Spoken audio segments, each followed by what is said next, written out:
What is good, YouTube? Quinn Wade coming to y'all with that summer league analysis. We had another good game.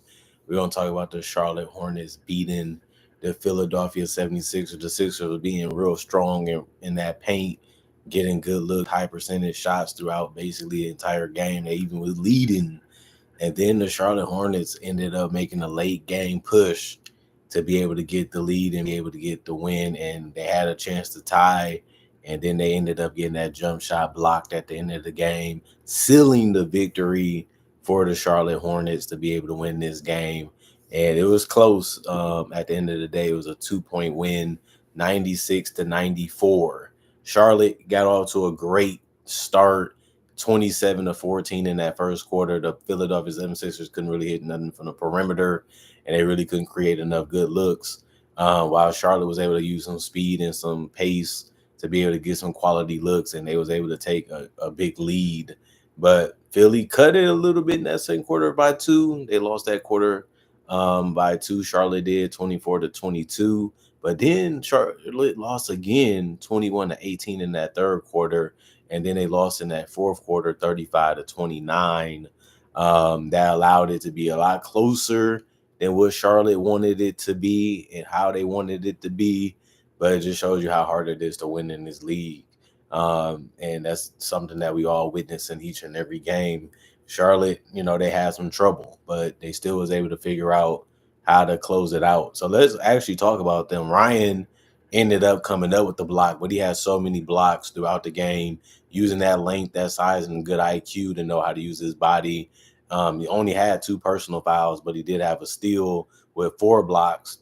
Only thing about it is he didn't really score as well as you thought. He should have went 6 for 6, but he ended up going 3 of 6. He did finish with 29 minutes, 1 or 2 from the free throw line. He only grabbed also 6 boards, which wasn't even the most on the team or even the most in the starting lineup. But he had 4 of them that was offensive, which was the most on the entire team.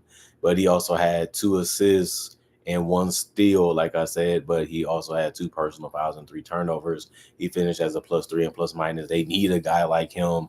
They got rid of Mark Williams, so it's good that they ended up getting another defensive type of center again, and it's going to be needed. But Saloon, he ended up scoring the basketball. That's what he's out there for, and he was able to do that to a certain extent. He ended up going 5 of 12 from the field. He played 28 minutes. He was 1 of 6 from 3. He needed to make some, and that made it a little tough for them to be able to win if he made a little bit more. And some of the other guys in the starting lineup, too, they would have had an easier win, but they ended up going on, some missing streaks in this game, and that allowed Philly to get back in it. 5 of 8 from the free throw line also didn't help, but it wasn't bad. You rather score some points than none. 6 boards, 3 of them was offensive, 2 assists, 2 blocks, 2 turnovers, 3 personal fouls, a -3 and +. And he finished with 16, which was a healthy amount of points. And it was really good to see how he was able to do it, getting to the basket, trying to find a way to hit the mid ranges. And he also just find a way to stay aggressive, even though his shot wasn't really falling from the 3-point line. Liam Manili, he played another game where he scored a lot. He finished with 14. That's good for summer league. 30 minutes for him. That was tied for the most on the team with KJ Simpson. 4 of 11 from the field, 3 of 8 from 3, 3 or 4 from the free throw line, 5 rebounds. 1 of them was offensive with 2 assists in the steal, 2 personal fouls, a -4 and + was the end of his game. He found ways to hit some shots late in the game. He came up when it mattered, but he is one of their better players on their summer league roster. So it makes sense why he played a lot and why they kept him out there. And he helped on the boards too. You got to love that. KJ Simpson was just really, really good, just being an engine. And that was what they needed him to be. Like I said, he also did play 30 minutes. He was 6 of 16 from the field, 2 of 7 from 3, 5 of 8 from the free throw line. He grabbed 7 rebounds, 2 of them being offensive with 4 assists in the steal. He also had 3 turnovers. He ended up having 5 personal fouls, which was the second most on the team, but he also scored the most points on the team with 19. And he had some good shots that he ended up making in the fourth quarter too. And he didn't turn the ball over a lot, but he didn't also get a crazy amount of assists. And he actually led the team in rebounding too, which is crazy because he was probably the smallest player on the court or one of them. Zion James, 17 minutes. He was 0-4 from the field, 0-2 from three, but he only scored his points from the free throw line because he went 3 or 4 there. He did have 4 rebounds, one of them being offensive, 3 assists, and the steal in the block, 1 personal foul. He was a +4 and plus minus. He was the only other guy to get a plus rating in the starting lineup. And that was about it for his game. He didn't do enough. He didn't score enough, but he also did do some other little things that contributed to the team. Rodman, 2 minutes. He didn't do much but get an assist and a personal foul. He was a +3 and plus minus. He didn't score because he didn't take a shot. It's hard to do anything in 2 minutes anyway.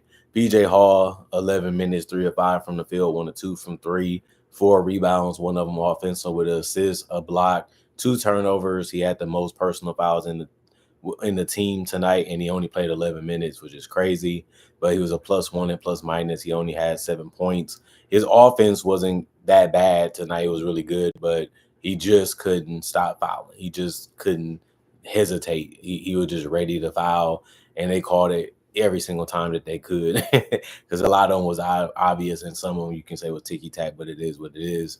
Jalen Sims, 24 minutes, 4 or 6 from the field, 1 or 2 from three, 3 or 4 from the free throw line, 12 points, 2 rebounds, one of them offensive with assists and 2 steals, 3 turnovers, 1 personal foul, and a -3 and plus minus. It was just good to see him getting double figures. Didn't take a lot of shots. He just made them at a good clip, and that's just as important, especially because you're not really getting as many touches as other guys, even with the lineups that you're in. But he made the most of it, and that's all you can do is respect that.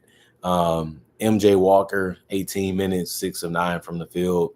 It was all 3-pointers, 3 rebounds. One of them was offensive with an assist, a turnover, 3 personal fouls, a +10 and plus minus, 18 points, which led the bench tonight and was almost enough to lead the entire team. He just missed it out by 1 to 2 points. But when they kept leaving him open, he got out. He just kept going it, letting that thing fly. Like, I made 1, I made 2. Who knows how many I'm gonna make tonight, but I ain't gonna shy away from taking them. And that was the right formula for him tonight. Ended up working, and he finished as a +10 and plus minus, which actually was the highest on the team. And then Damian, 11 minutes for him. He was 0-3 from the field, 0-1 from three. He also went 0-2 from the free throw line, so he scored no points, but he did grab a board, have 2 assists, a steal, and a block. Found other ways to help out, but he also had 2 turnovers and 2 personal fouls to go with that game that he had tonight too. And he was also a -1 and plus minus, 31 to 72, 43% from the field, 14 to 37, 37% from three, 20 to 32, 62% from the free throw line, 14 offensive, 38 total, 19 assists, 7 steals, 9 blocks, 16 turnovers, and 26 personal fouls. And then the Philadelphia 76ers, they had some guys that really stepped up. Bona kept finishing in that paint, was one of the reasons why they was scoring in the paint a lot. That's his game. That's what he does. Played 21 minutes. He went 4 of 9 from the field. Like I said, he's one of those guys that should be shooting 50% because he's getting a lot of easy looks. All he really has to do is go up and finish. And if he can't do that, you got to be a little bit more creative or a little bit more patient. And that's just how he's going to have to do it if he's just going to be a rim runner. 6 boards, 4 of them was offensive. That was all effort, and he just wanted it more. He has been able to do that throughout the whole summer league so far. I want to see if he can continue to do it. That's something that's impressive. But other than that, he had 2 assists, 2 steals, 3 blocks. That was really great to see, but he did come with 5 turnovers, just being put in some tough situations that he really couldn't handle, and they was able to come up with the ball. And 2 personal fouls. He was a -1 and plus minus. He finished with 8. Dominic Barlow, 30 minutes for him, 9 of 15 from the field, 1 of 5 from three, 19 points. He also had 9 boards, which was the most on the team tonight. 5 of them was offensive, which also was the highest on the team. He had 2 assists and 3 steals with 2 turnovers. He had 5 personal fouls. He's a +9 and plus minus. He did a lot of things right. Took a lot of good shots. Couldn't make his threes. Unless they probably would have won this game. Wasn't meant to be though. But he really, really did a good job on the defensive end and helping them close out positions that they was able to play good defense on. And he just was able to score the ball at a really, really good level. of efficiency and just had good shot selection. Justin Edwards played 31 minutes. He was 5 of 16 from the field, 2 of 7 from three, 2 of 3 from the free throw line, 14 points, 2 rebounds, 2 assists, 3 turnovers, 4 personal fouls, a -1 and plus minus. He took a lot of shots. He actually took the most on the team, but he didn't really do a good job of putting them in. He even struggled a little bit from three, but he still was trying to just let them know I got shots that I like. I'm just going to take them and live with the result. Sometimes you just need people to be, aggressive because it can open up more things for the team. And he tried to do that, and it worked to a certain extent. Judah Mintz, 32 minutes, 5 of 13 from the field, 1 of 3 from three. He was 13 to 15 from the free throw line. That helped him total up to 24 points, which was the most on the team. And, man, they couldn't stop that man from getting to the rim. They couldn't stop that man off the dribble.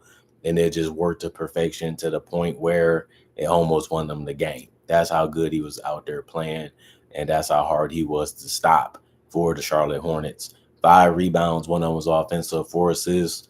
He also had 1 turnover, but he had 7 personal fouls. That was the worst part of the game. He just couldn't stop trying to make plays, but it ended up costing him by sending the opponent to the free throw line.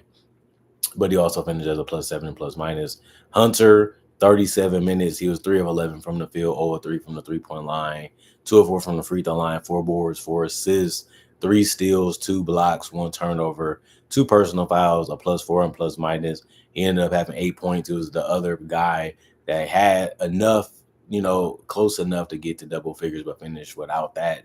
And it was only 2 guys in the lineup that finished with less than 10 points, him and Bona.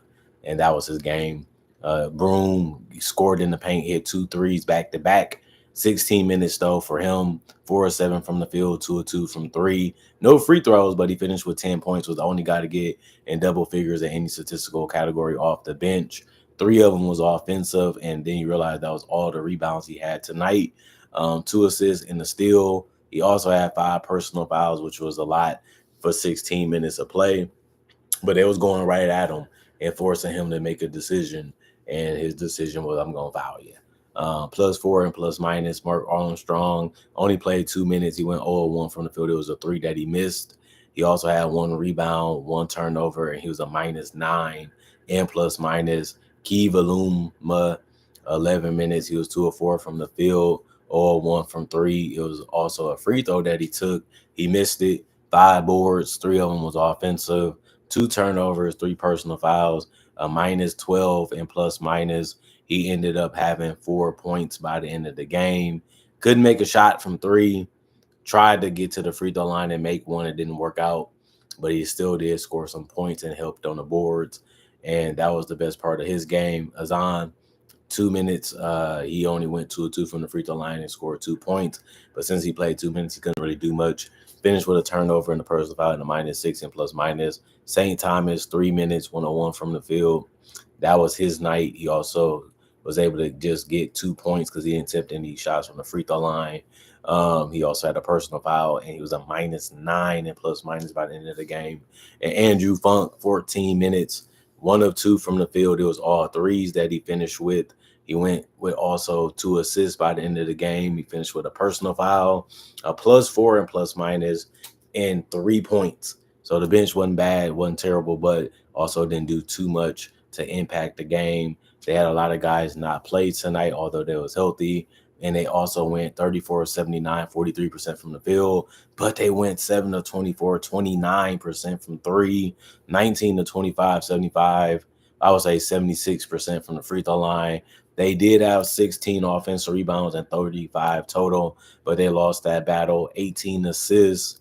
They lost that by 1. They also had 9 steals. They won that category by 2. 5 blocks. They lost that battle also. And 16 turnovers. They tied with that, and they had 31 personal fouls, which was more than the Hornets today. And it was just small little things that ended up helping the Sixers lose this game. And it was those little things that the Sixers allowed the Charlotte Hornets to do to let them get the game and win it. And it can just be told that way. and people understand if they watched it. People even understand if they watched the highlights. Just not enough time. They put themselves in a good position. They just couldn't pull it out. They just couldn't do enough. And Charlotte just kept coming. They kept doing things that worked, just like the Sixers. And Charlotte ended up finding a way to get it done when they was able to have those moments to come. They was able to execute and they was able to make things happen even on the defensive end. And like I said, the last play came down to a guy getting a quality look and somebody just making the play to say, no, you're not going to do that because we want to get this win. And sometimes it can happen like that. And tonight was one of those nights. Comment, like, subscribe, share, hit the notification bell for more analysis. And if you're new to the channel, do conversation videos just like this and various NBA-only topics. I also do breakdowns on real footage of legends, current legends, rookies, and also future stars. I also do mock draft and draft coverage. So you love that type of content, this is the channel for you, and you will love it like most people do. Plus, I got over 3,000 plus videos already on my channel that you can watch and enjoy. Plus, I upload videos every single day. So look at this channel as a form of entertainment. If you love basketball, you can't get enough of it, especially basketball content-wise. This is the channel to subscribe to. This is the channel to support. Thank y'all for supporting me in the past, now, and also hopefully in the future. And thank y'all for continuing to make time for me. Thank y'all for appreciating the content for what it is and continuing to come back and stay and subscribe and continuing to look out for the content when it's coming out early or even later in the day. Get to it when you can get to it. I appreciate it anyway because y'all don't have to watch or support this channel. It's y'all choice. And I love y'all for that because y'all making the right choice because I love making the content for y'all and y'all love the way I make it. And that's why the 50-50 reason of the channel is still around is because of that reason. Other than that, hope you guys enjoying y'all weekend. Hopefully you guys enjoying the grind. Hopefully you guys are getting your rest, your fun, your leisure, and also keeping your head up through the drama and the chaos that can happen in this world and just making the right decisions, staying productive, and also locking in and focusing on your goals. And when you get some new ones, that keep giving you something to look forward to. So that keeps you out of trouble for the most part. Other than that, I'm going for now. See you guys later with more Summer League analysis. I'll be back later today with more of it. Then all I can do is say thanks for watching, thanks for support, and thanks for the love y'all been giving me. And thanks for giving me a great platform to share my analysis on. And now y'all make it important. Now a lot of people are influenced and motivated to do it too. And that's why YouTube now has the best analysis in the world all on one platform. And it all started with this channel. I'm a pioneer for NBA only channels on YouTube. Not only that, I will also say let's make 2025 a better year than 2015. That's the main goal this year. We're not that far from reaching it, but let's keep on going. We're over halfway through the year. So let's try to have the same approach we had this year, all the way through the beginning to all the way to the end, and also to the start of next year, since that starts, the continuation of the season. Other than that, I'm gone. Peace out. Y'all stay blessed up. See y'all later.